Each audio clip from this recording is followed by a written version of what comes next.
Talking too much ruins everything. Sounds like an exaggeration, right?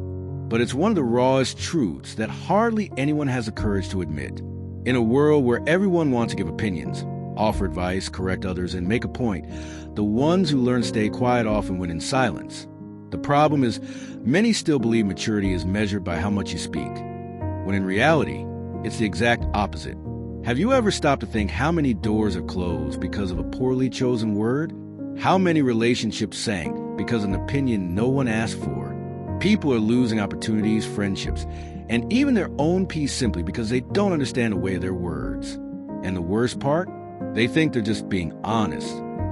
But today, you're going to discover why silence, when used wisely, is more powerful than any fancy speech.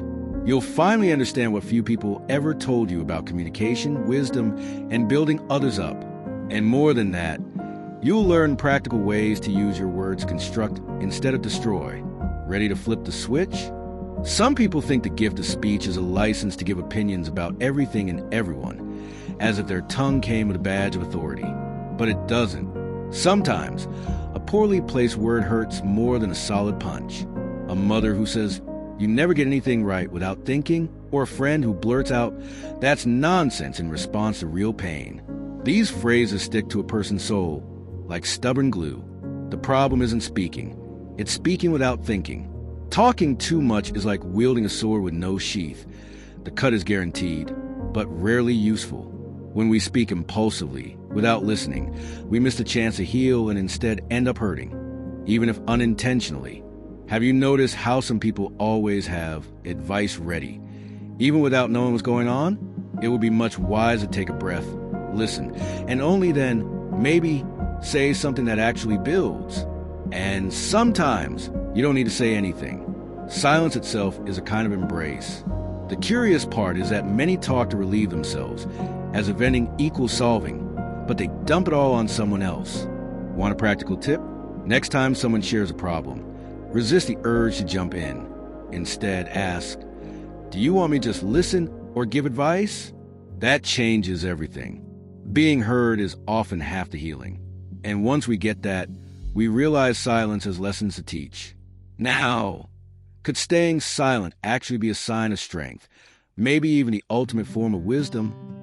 Anyone who's ever sat in a room where everyone talks at once knows the wisest person is often the one who stays silent.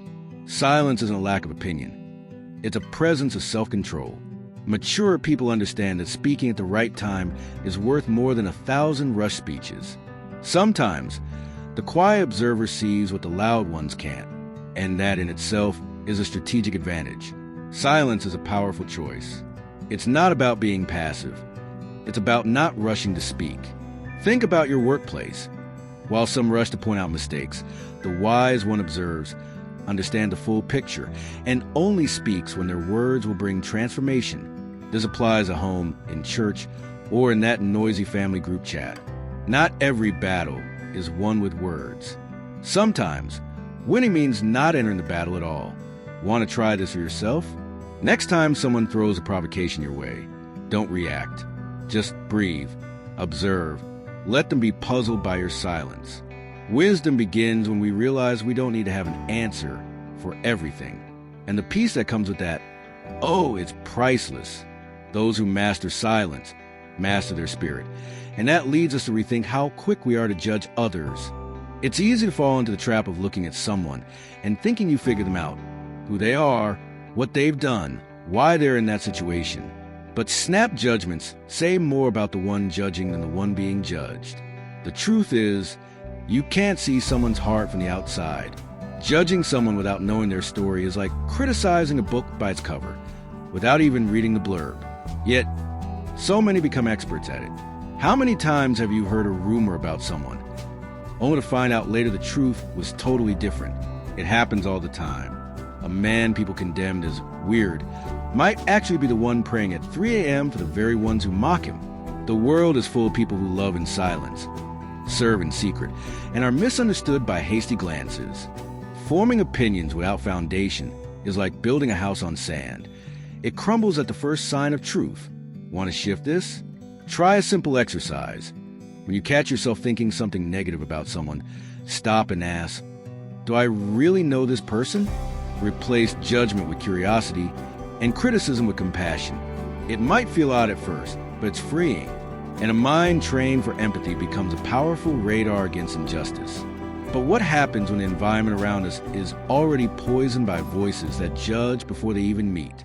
Some places weigh you down the moment you walk in, as if the air has been sucked out by poisonous words whispered around.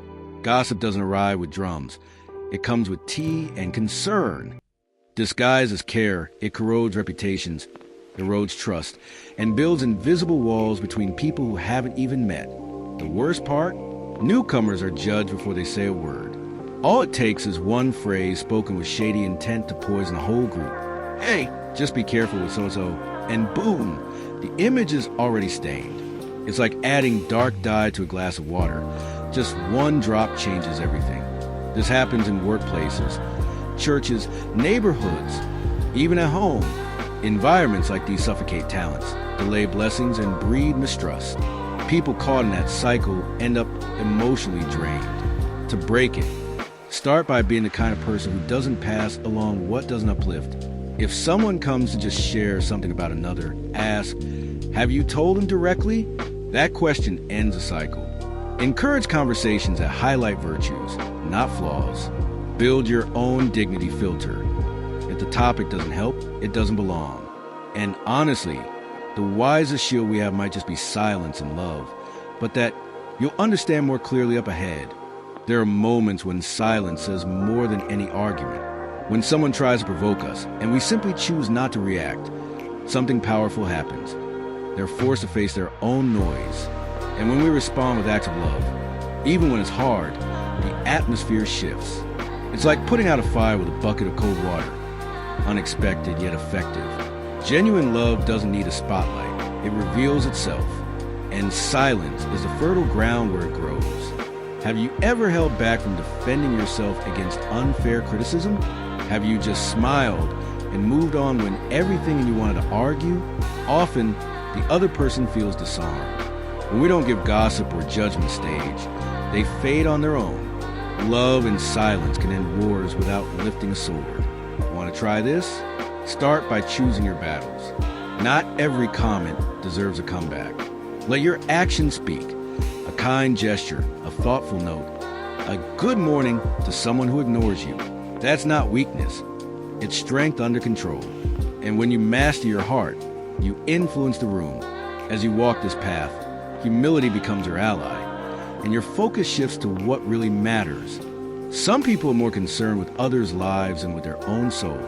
Judging has become a modern pastime, but it should be the last thing on the mind of someone truly seeking growth. Humility has gone missing, and when it leaves, arrogance sneaks in dressed up as honest opinion. What many don't realize is that constant judgment is often a way of avoiding self-reflection, and that avoidance comes at a high price. You know that energy you waste criticizing others, it could be used to transform your own life. Instead of pointing out someone's flaws, what if you spent that time reading a great book, saying a heartfelt prayer, or diving into a course that helps you grow? The mouth that judges could be learning. The finger that points could be writing down dreams. When humility returns, it wipes the lens of the soul, and suddenly, we see what truly matters again. Those who want to go far need to travel light. And lightness only comes when we stop carrying the burden of controlling other people's journeys. Start by evaluating your habits. How often does your mouth speak things that don't uplift? Try swapping criticism for prayer, judgment for service, gossip for purpose. It may sound simple, but it changes everything. And when that new lifestyle begins at home, its impact spreads, especially to the next generations. The words spoken in a home shape more than just the tone of conversations. They shape the values of a generation. A father who constantly criticizes teaches that pointing fingers is normal. A mother who gossips teaches that speaking poorly of others is socially acceptable. Kids absorb it all, even silently. They grow up believing that judging is a right, that disrespect is natural. Worse, they repeat it in their own homes without even realizing it. The family environment should be a place of warmth, but often becomes a battlefield of judgments disguised as advice. Want to transform your home?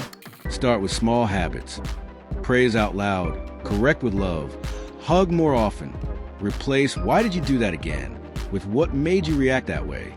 A simple language shift changes the whole atmosphere, and that new pattern echoes across generations. If you want to leave a legacy, think less about what you'll leave behind in money and more about what you'll leave in teaching. After all, what's the point of passing on wealth if you didn't pass on wisdom? A healthy family doesn't happen by accident. It's built word by word. And those who understand this start guarding their speech like a farmer guard the harvest. Because in the end, every word we speak is a seed the next generation will reap. But do we really need to know everything going on around us? We live in a time where knowing everything feels like an unspoken obligation. But have you ever stopped to consider that not knowing can also be a form of protection? Not every piece of information builds us up. Some just weigh us down with anxiety, judgment, and unnecessary noise. The human heart wasn't made to process this much chaos.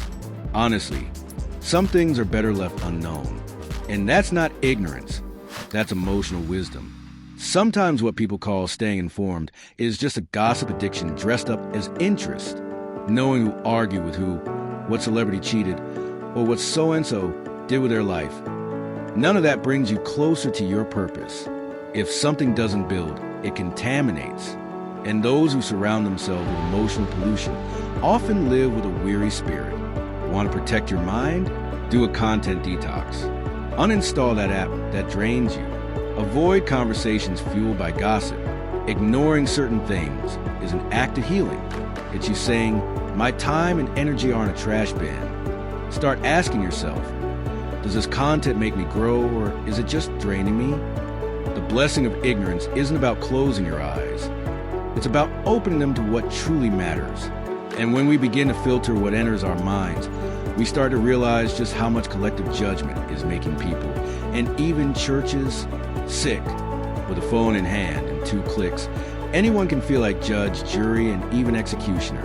The internet gave everyone a voice, which is great, but it also gave a stage to those who never learned to think before posting. A poorly founded opinion becomes truth shared around. A clip taken out of context becomes sentence.